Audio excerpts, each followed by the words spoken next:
So hello students, आज हम लोग स्टार्ट कर रहे हैं एप्लीकेशंस ऑफ गॉसेस लॉ। उसमें फर्स्ट जो है वो है हमारा field due to an infinitely long straight uniformly charge wire. ठीक है, फील्ड ड्यू टू यूनिफॉर्मली। सबसे पहले आपको बता दूं कि आज वाइट बोर्ड नहीं है, मतलब है बट वहाँ पर कोई जो वाइट बोर्ड के वाले कमरे के बगल में वो पेड़ है, जिसकी वजह से वहाँ पे एक खतरनाक सा कीड़ा है। वो इतना ज़्यादा आवाज़ करता है कि वो वीडियो में वो डिस्टर्बेंस क्रिएट करता है। ठीक है, तो इसलिए मैंने बोर्ड ही आज शिफ्ट कर लिया है, मीन्स कमरा चेंज कर लिया है। यहाँ पर थोड़ी सी शांति है। ओके, तो इसमें देखिए कि field due to an infinitely long straight uniformly charged wire. तो इसमें हम लोग जो है एप्लीकेशंस ऑफ गॉस लॉ पढ़ने जा रहे हैं। तो इसमें गॉस लॉ के बारे में हम लोग इससे पहले वाली क्लास में सारी चीज़ें पढ़ चुके हैं। तो इसके 3 एप्लीकेशंस हम लोगों के सिलेबस में है। एक तो यूनिफॉर्मली चार्ज्ड वायर की वजह से, दूसरा due to electric field intensity due to sheet. ठीक है, वो भी uniformly charged large infinite sheet की वजह से। और तीसरा हम लोगों को स्फेरिकल कंडक्टर की वजह से फाइंड आउट करना है। ठीक है, इलेक्ट्रिक फील्ड तीनों ही केस में फाइंड करना है। मैंने आपको पहले भी बताया था कि जो है इसमें अब गॉस लॉ का एप्लीकेशन इलेक्ट्रिक फील्ड के लिए जनरली हम लोग करते हैं। ठीक है, तो देखिए ये तीनों ही बहुत ही इम्पोर्टेंट हैं। ये हमारे जो बोर्ड एग्ज़ाम है उसमें भी आता है, ऑलमोस्ट लगभग कुछ ना कुछ क्वेश्चन इससे आ ही जाता है। दूसरी बात, कॉम्पिटिटिव एग्जाम्स में भी इनके डेरिवेशन मीन्स इनका जो फार्मूला होता है उसके ऊपर में क्वेश्चंस पूछे जाते हैं मैक्सिमम टाइम्स। ठीक है, सो बहुत इंपॉर्टेंट टॉपिक है, इसको आप लोग देखिए। तो सबसे पहले हमारा है इन्फिनिटली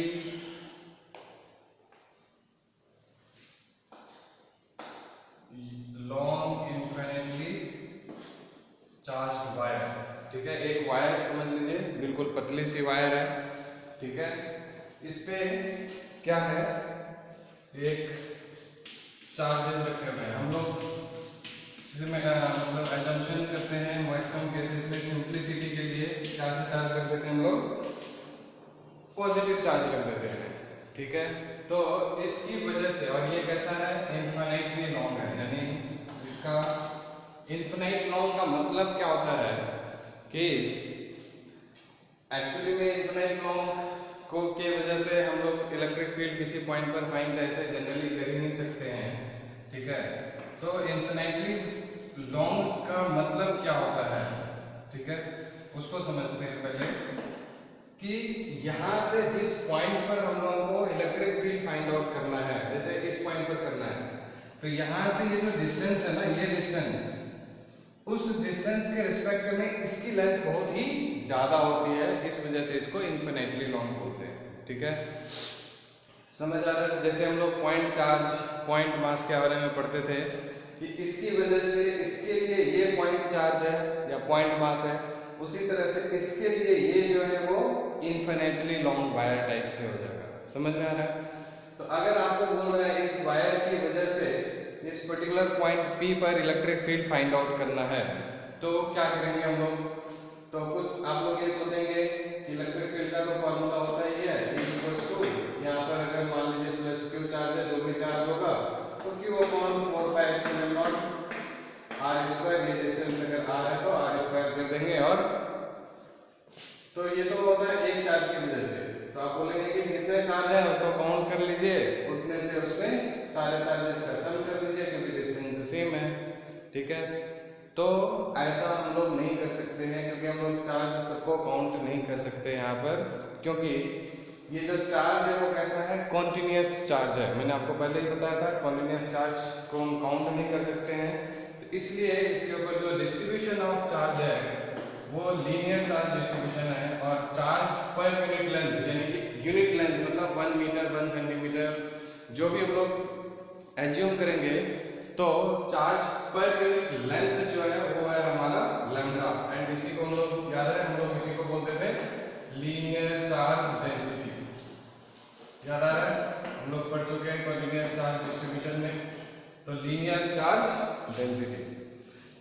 लिए हम लोग जो है इस तरीके से फाइंड आउट नहीं करेंगे। हाँ, इसको एक और तरीका है फाइंड करने के लिए, कूलम्ब्स लॉ हम लोग लगा सकते हैं, बट वो बहुत ही कॉम्प्लिकेटेड मेथड है। बहुत कॉम्प्लिकेटेड नहीं, उसमें इंटीग्रेशन वगैरह इन्वॉल्व होगा, कैलकुलस मेथड से कर सकते हैं। तो किसी एक दिन आपको टाइम पास करने का जिस दिन मन होगा तो वो भी एक वीडियो मैं बना के रख दूंगा, ठीक है, उसको आप देख सकते हैं, but that is not in syllabus. Means उसमें क्या करना है, ये वायर है, यहाँ पर मान लीजिए फाइंड आउट करना है, तो एक लाइन एलिमेंट यहाँ पर मान लेंगे, एक लाइन एलिमेंट यहाँ पर मान लेंगे, इसकी वजह से इस जगह पर इलेक्ट्रिक फील्ड, इसकी वजह से इलेक्ट्रिक फील्ड, इसका वर्टिकल कंपोनेंट इस वाले का जो है दो कंपोनेंट होगा, एक हॉरिजॉन्टल एक वर्टिकल, इस वाले का हॉरिजॉन्टल कंपोनेंट और वर्टिकल, ये दोनों इक्वल एंड अपोजिट क्योंकि ये डिस्टेंस सेम है, तो ये दोनों एक दूसरे को कैंसिल आउट करेगा, ये हो गया ई, ये हो गया ई, मतलब डी ई, ठीक है। अब ये एंगल थीटा, ये थीटा, तो डी कॉस थीटा, इसका भी डी कॉस थीटा, तो डी कॉस थीटा वाला टर्म को हम लोग लेंगे और उसको इंटीग्रेट कर देंगे। ये तो छोटा सा इलेक्ट्रिक फील्ड आ गया, अब उसको इंटीग्रेट कर देंगे क्योंकि ये इन्फिनिटली लॉन्ग है, ये माइनस इन्फिनिटी से लेके इसका जो लोएस्ट एंड होगा वो कहाँ होगा, माइनस इन्फिनिटी, और ऊपर वाला होगा प्लस इन्फिनिटी। तो उसी इलेक्ट्रिक फील्ड को हम लोग माइनस इन्फिनिटी से प्लस इन्फिनिटी तक ऐड कर देंगे तो हमारा इलेक्ट्रिक फील्ड फाइंड हो जाएगा। तो इसमें हम लोग कूलम्ब्स लॉ से उस मेथड को कैलकुलेट कर सकते हैं, ठीक है। लेकिन वो इतना ज़्यादा लेंथी है कि फिर आप बोर हो जाएंगे, ठीक। और इसी वजह से इसी कैलकुलेशंस को सिंप्लीफाई करने के लिए गॉस लॉ हम लोग पढ़े हैं। तो गॉस लॉ का जो इस्तेमाल होता है इसी पर्पस के लिए होता है कि सिंपलर कैलकुलेशन करना है, इजी वे में कैलकुलेट करके आपको वैल्यू दे सके इलेक्ट्रिक फील्ड की, ठीक है। तो इसके लिए हम लोगों को क्या करना है, जब हम लोग electric field intensity find out कर रहे होंगे तो उसके लिए हम लोगों को मैंने बोला था कि पहले गॉसियन सरफेस की बात करते हैं, ठीक है। तो गॉसियन सरफेस की अगर बात करें तो ये हमारा एक मान लीजिए लीनियर चार्ज है, ठीक, तो ये पॉजिटिव चार्ज है, ठीक है। इसकी वजह से जो इलेक्ट्रिक फील्ड का डायरेक्शन होगा, अगर ये पॉजिटिव चार्ज है तो इलेक्ट्रिक फील्ड का डायरेक्शन हर जगह पर कैसा होगा, इसको यहाँ पे हम लोग बना लेते हैं, इलेक्ट्रिक फील्ड इस तरह से निकल रहा होगा, ठीक है, ऐसे, ठीक। और मेनली हम लोग ये सोच रहे हैं कि गॉसियन सरफेस हम बनाए तो बनाए कैसा, लीनियर चार्ज की वजह से गॉसियन सरफेस लेना होगा, क्योंकि अगर हमारा सिमेट्रिक आ जाता है, सिमेट्रिक कोई कॉन्फ़िगरेशन आ जाता है तो उससे आसान तरीके से हम लोग जो है फाइंड कर सकते हैं इलेक्ट्रिक फील्ड को। तो इसलिए क्या करते हैं हम लोग सिमेट्रिक टाइप का एक गॉसियन सरफेस ड्रॉ करने की कोशिश करते हैं, इमेजिन करते हैं। तो उसके लिए क्या जरूरी है सिमेट्रिसिटी के लिए, तो हम लोग ऐसा देखते हैं, ऐसा सरफेस लें, तो देखिए आप इलेक्ट्रिक फील्ड उसको कैसे सोचेंगे कि कैसे हमारा गॉसियन सरफेस आएगा। ये इलेक्ट्रिक फील्ड यहाँ से इस पॉजिटिव चार्ज से बाहर की तरफ निकल रहा होगा, ठीक है, हर जगह पर, और सब जगह पर कैसा होगा, सेम होगा। जैसे जैसे वैसे डिस्टेंस बढ़ते चले जाएगा तो इलेक्ट्रिक फील्ड की स्ट्रेंथ कम हो जाएगी, लेकिन ये जो इलेक्ट्रिक फील्ड लाइंस है वो यूनिफॉर्म इलेक्ट्रिक फील्ड लाइंस है, ठीक है। तो अगर यूनिफॉर्मली चार्ज है तो यूनिफॉर्म इलेक्ट्रिक फील्ड होंगी, ठीक है, ओके। अब देखिए यहाँ पर यानी इस तरह का होगा। उसके बाद हम लोग एक एज्यूम कर लेते हैं एक सर्कल टाइप से कुछ, ठीक है। सर्कल अगर एज्यूम करते हैं तो आप देखिए सर्कल के हर एक पॉइंट पर क्या हो रहा है, क्योंकि ये डिस्टेंस सबका क्या है, इक्वल होगा, सर्कल का रेडियस है, तो हर जगह पर क्या होगा, इक्वल डिस्टेंस है, तो सब जगह पर क्या है, इलेक्ट्रिक फील्ड की वैल्यू यहाँ भी सब जगह पर सेम हो रही है, ठीक है। तो इन दोनों को जब हम लोग कंबाइन करेंगे, मींस इस जगह भी आपको सिमेट्रिसिटी टाइप का दिख रहा है, इधर भी सिमेट्रिसिटी टाइप का दिख रहा है, सेम वे यहाँ पर भी हम लोग इस तरह से एज्यूम कर सकते हैं। तो इसको हम लोग ऐसा बोल सकते हैं, एक जो है मींस किस टाइप का, सिलेंड्रिकल शेप, यानी जनरली आप ये ध्यान में रखिएगा, ये जो आपका सिमेट्रिक गॉसियन सरफेस जो बनता है वो ऑलमोस्ट आपका 3 डायमेंशनल होगा, क्योंकि ये जो है इसको पूरे इस बॉडी को कवर करना होता है, इस तरह से उसको कि ये इसको इनक्लोज करना होता है, तो इसलिए 3 डायमेंशनल टाइप का कुछ ना कुछ बनना चाहिए। ठीक है, तो ये आपका कैसा बनेगा, cylindrical Gaussian surface. So this is your Gaussian surface. Clear है, थोड़ा बहुत आइडिया आ गया होगा आपका, नहीं भी आया तो दिमाग में रख लीजिए। अगर लीनियर चार्ज है तो सिलेंड्रिकल उसका जो है वो क्या बोलते हैं, गॉसियन सरफेस सिलेंड्रिकल शेप का होगा। ठीक है, सपोज ये डिस्टेंस इसका सेंटर है, ये इन्फिनिटली लॉन्ग का भी मतलब आपको समझ में आ गया। तो यहाँ से किसी पर्टिकुलर पॉइंट P पर अगर हम लोग फाइंड करना चाहते हैं इलेक्ट्रिक फील्ड, ठीक है, तो इस जगह और इसका लीनियर चार्ज डेंसिटी लैम्डा है ये। ठीक है, ओके, तो P पॉइंट, तो यहां से इसका डिस्टेंस कितना होगा, R डिस्टेंस होगा। ठीक है, अब देखिए सिलेंडर में टोटल आपके कितने सरफेसेस होते हैं, सिलेंडर में 3 टाइप के सरफेसेस होते हैं। ठीक है, एक ये वाला प्रश्न, एक ये हो गया, एक ये हो गया और एक ये हो गया।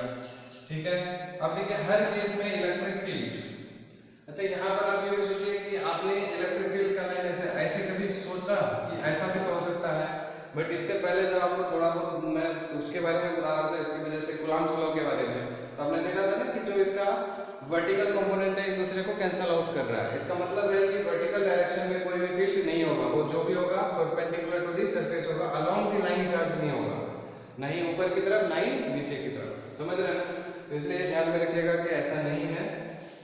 ओके, तो अब हम लोग बात कर रहे हैं कि इस तरफ इलेक्ट्रिक फील्ड के बारे में। तो इसमें जो सिलेंड्रिकल सरफेस है, तो एक ये वाला सरफेस हो गया, कौन सा, साइड वाला, और ये दोनों फ्लैट सरफेस। इलेक्ट्रिक फील्ड का डायरेक्शन हमेशा इसी डायरेक्शन में है, वर्टिकल डायरेक्शन में होगा नहीं, अभी भी आपको बताया। और इस वाले जगह पर एरिया वेक्टर का डायरेक्शन किधर की तरफ है, इधर की तरफ। ठीक है, जिसको हम लोग डेल्टा एस बोलते हैं, यहाँ पर कंटिन्यूअस है तो ds, यहाँ पर भी एरिया वेक्टर का डायरेक्शन ds और इलेक्ट्रिक फील्ड का डायरेक्शन इधर की तरफ। तो आप देखिए इस सरफेस की वजह से इलेक्ट्रिक फील्ड का डायरेक्शन इधर, एरिया इधर, तो इस सरफेस की वजह से जो फ्लक्स होगा, flux due to the surface number 1 is equal to क्या हो जाएगा, 0। सिमिलरली इलेक्ट्रिक फील्ड का डायरेक्शन इधर या इधर भी हो सकता है, क्योंकि ये पॉजिटिव है तो इधर भी होगा इधर भी होगा, तो दोनों ही कंडीशन में 90 एंगल बनेगा। तो यहाँ भी हमारा जो है एंगल 90 बन रहा है, तो इस जगह पर भी flux due to the second surface is equal to 0, क्योंकि एंगल इलेक्ट्रिक फील्ड और एरिया वेक्टर के बीच का एंगल 90 डिग्री है। ठीक, अब बचा कौन सा, ये लॉन्ग वाला पार्ट। इस लॉन्ग वाले पार्ट की लेंथ को हम लोग एज्यूम कर लेते हैं, ये कितना है, L है।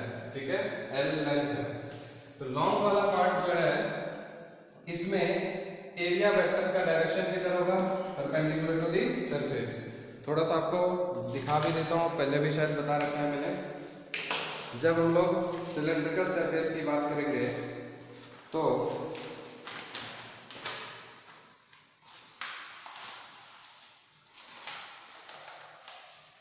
ठीक है, तो सिलेंड्रिकल सरफेस में देखिए ये वाला जो ये सरफेस जो फ्लैट सरफेस होगा, इसमें एरिया वेक्टर का डायरेक्शन इधर, लेकिन इलेक्ट्रिक फील्ड का डायरेक्शन उधर या इधर, तो इन दोनों के बीच में एंगल 90 डिग्री। सेम इस वाले सरफेस के लिए भी होगा।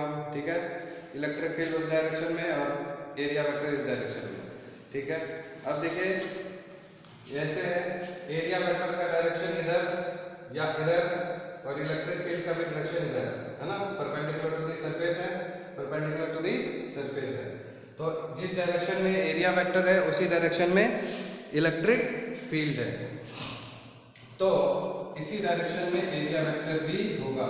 ठीक है, ओके, तो यानी कि जो फ्लक्स होगा वो सिर्फ और सिर्फ इस पोर्शन की वजह से होगा। आई थिंक कि आपको ये बातें क्लियर है। ठीक है, तो अब इसका हम लोग कैलकुलेशन कर लेते हैं। ठीक है, सो द टोटल फ्लक्स, ये सब लिखने के लिए आप एनसीईआरटी का डायरेक्टली एनसीईआरटी से आप पढ़ेंगे, नोट्स बन जाएगा। ठीक है, अदरवाइज वैसे मैंने आपको नोट्स दे ही रखा है। ठीक है, ग्रुप में सेंड कर दिया, और जो लोग देख रहे हैं जिनके पास नोट्स नहीं है वो चाहे तो आप मुझे कांटेक्ट करके नोट्स ले सकते हैं। ठीक है, वैसे आप सिंपली एनसीईआरटी से पढ़िए, नोट्स बनाइए, आसान है। ठीक है, so total flux is equals to total flux through the Gaussian surface, total flux through Gaussian surface, this is phi equal to, यानी कि तीन तरह के फ्लक्स हो गए, एक ये वाला पोर्शन, एक ये वाला पोर्शन और एक ये वाला पोर्शन, φ1 प्लस φ2 प्लस φ3। ठीक है, सो φ1 और φ2 ये दोनों 0 0 और φ3 इज इक्वल टू क्या हो जाएगा, इलेक्ट्रिक फील्ड इनटू कौन सा, कर्व सरफेस एरिया, क्योंकि ये वाला हमारा जो पोर्शन है curve surface area of cylinder, ये पोर्शन सिलेंडर का है, और उसका जो इसकी वजह से जो हम लोग इलेक्ट्रिक फील्ड फाइंड करेंगे तो टोटल एंटायर सरफेस की वजह से होगा। ठीक है, तो ds ds ds लेंगे तो उन सब का जो सम होगा टोटल एरिया है ना, तो total curve surface area of cylinder, total curve surface नहीं बोलते हैं उसको, curve surface area of cylinder ही बोलते हैं। So this flux is equal to electric field into curve surface area of cylinder, कितना होता है 2 पाई।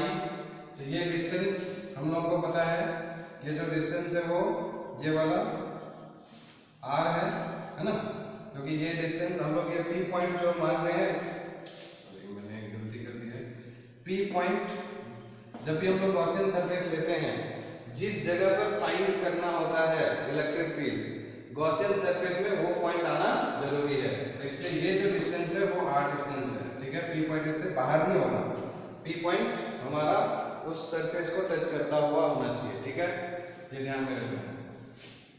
तो 2 pi r into h, h की जगह पर यहाँ रहेगा। सो ये हो गया आपका इक्वेशन नंबर 1। तो फ्लक्स यहाँ से फाइंड हो गया, बट फ्रॉम गॉसेस लॉ हम लोग जानते हैं this flux is equals to क्या होता है, Q अपॉन एप्सिलॉन नॉट।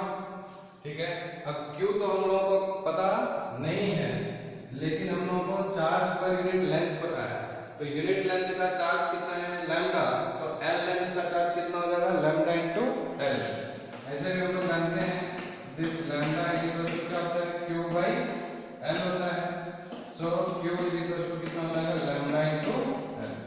तो यहाँ से lambda into L upon epsilon naught, ये क्या हो गया हमारा, this is equal to flux, this is equation number 2। ठीक है, so from equation first and second, is it visible और not, yes, so from first and second यहीं पे लिख देता हूँ, ये क्या हो जाएगा लैम्डा इनटू L, ये फ्लक्स की जगह पे ये पुट कर देता हूँ, upon epsilon naught is equal to E into 2 pi r L। ठीक है, सो आप देखिए ये L और ये L कैंसिल आउट हो गया, तो इलेक्ट्रिक फील्ड इज